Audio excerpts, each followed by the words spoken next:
దసరా దేవీ నవరాత్రుల్లో 9వ రోజు దుర్గాదేవికి సమర్పించే నైవేద్యం గుడాన్నం. ఈ పేరు అమ్మవారి భక్తులు ఖచ్చితంగా వినే ఉంటారు.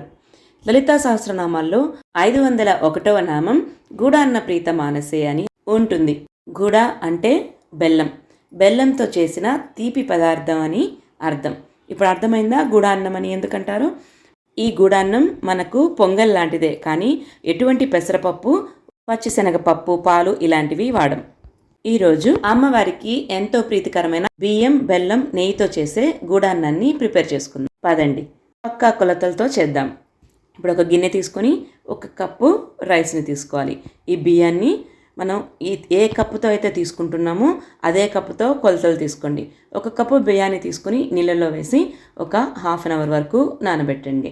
అరగంట నానిన తర్వాత దీన్ని శుభ్రంగా కడుక్కొని ఒక గిన్నెలోకి తీసుకొని 1 కప్పుకి 3 లేదా 4 కప్పుల నీళ్లు వేసి స్టవ్ మీద పెట్టి ఉడికించండి. నేను మామూలు పద్ధతిలో చేస్తున్నాను. బియ్యం కాస్త పొంగు వచ్చిన తర్వాత మూత పెట్టుకుంటే సిమ్లో పెట్టి మనకు అన్నము చక్కగా ఉడికిపోతుంది. ఎక్కువ వాటర్ వేసాం కాబట్టి అన్నం మెత్తగా రావాలి. అది ఉడికేలోపు ఇంకొక గిన్నెలో నీళ్లు వేసి 1 కప్పు నీళ్లు వేసి 1.5 కప్పు బెల్లం వేసుకోండి. నేను ఆర్గానిక్ బెల్లం వాడుతున్నాను. కలర్ కూడా చాలా చక్కగా వస్తుంది. ఇది తీసుకుంటే ఎటువంటి రాళ్ళు ఉండవు కాబట్టి మనం వడకట్టుకునే పని లేదు. అన్నం చూడండి, 3/4 వంతు ఉడికిపోయింది. ఆ నీళ్ళన్నీ చాలా వరకు దగ్గరకు వచ్చేయాలి. ఈ లోపలికి మనకు ఈ బెల్లం అంతా కరిగి మనకు జాగరి సిరప్ అనేది రెడీ అయిపోతుంది. బెల్లం చూడండి, బెల్లపు నీళ్ళు అనేది తయారైపోతుంది. ఇది తీపన్నం అని కూడా అంటారు చాలామంది. ఉత్త బెల్లం పొంగలి అనకూడదు, బెల్లం అన్నం అనాలి. సో చూడండి, ఇలా మూత పెట్టేస్తే అన్నము దాదాపుగా అయిపోయింది. ఈ స్టేజ్లో మనం స్టవ్ని ఆఫ్ చేసుకోవచ్చు. అన్నం కింద అప్పుడప్పుడు కలుపుతూ ఉండండి, లేదా అడుగంటుతుంది. చూడండి, అన్నం అనేది ఉడికిపోయింది. ఇప్పుడు మనం బెల్లాన్ని కరగపెట్టుకొని సిరప్ తయారు చేసుకున్నాం కదా, దాన్ని వేసేసేయండి. ఈ బెల్లంలో మనకు అన్నం అనేది ఉడికినప్పుడు అన్నం అంతా కమ్మదనం అనేది వస్తుంది. చూడండి, ఈ విధంగా మొత్తం ఈ నీరంతా ఎగిరిపోయి దగ్గరకు వచ్చేదాకా అన్నాన్ని ఉడికించండి. గుడిలో చేసే ప్రసాదం అయితే జీడిపప్పు, కిస్మిస్ ఇలాంటివి ఏవి వేయరు. మనం నెయ్యితోనే వేయాలి. ఈ నెయ్యిని 1 కప్పు బియ్యానికి 1/2 కప్పు నెయ్యిని తీసుకోవాలి. అప్పుడే గుడాన్నం రుచిగా వస్తుంది. చూడండి, కాస్త నెయ్యి వేసుకొని మనం జీడిపప్పు బద్దలుగా చేసుకొని ఈ నెయ్యి అంతా కరిగాక వేయండి. జీడిపప్పుని మాత్రమే ముందుగా వేయాలి. ఎండు ద్రాక్షలను వేశారనుకోండి ఎక్కువగా నల్లగా మాడిపోతాయి. ఇలా జీడిపప్పుని వేసుకొని దోరగా వేయించుకోండి. కలర్ మారేంత వరకు వేయించండి.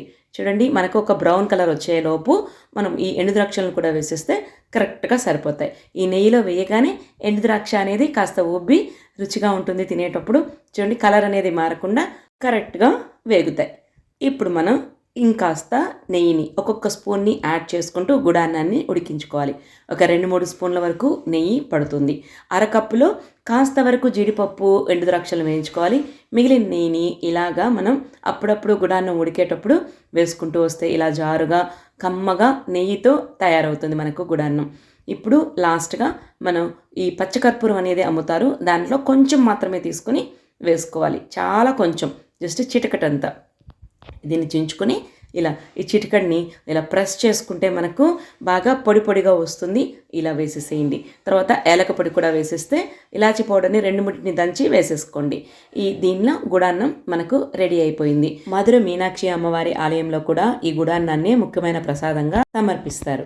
మనం ముందుగా వేయించి పెట్టుకున్న జీడిపప్పు, బాదం పప్పులను కూడా వేసేసి అందులో ఉన్న నెయ్యిని కూడా వేసేస్తే మనకు కమ్మనైన గుడాన్న ప్రసాదం అనేది అన్న ప్రసాదాలు చాలా ఇష్టం అమ్మవారికి. మన ఛానల్ ఫస్ట్ టైం కనుక చూస్తున్నట్లయితే సబ్స్క్రైబ్ చేసుకుని మీ ఫ్రెండ్స్ అండ్ ఫ్యామిలీ మెంబర్స్కి షేర్ చేయండి.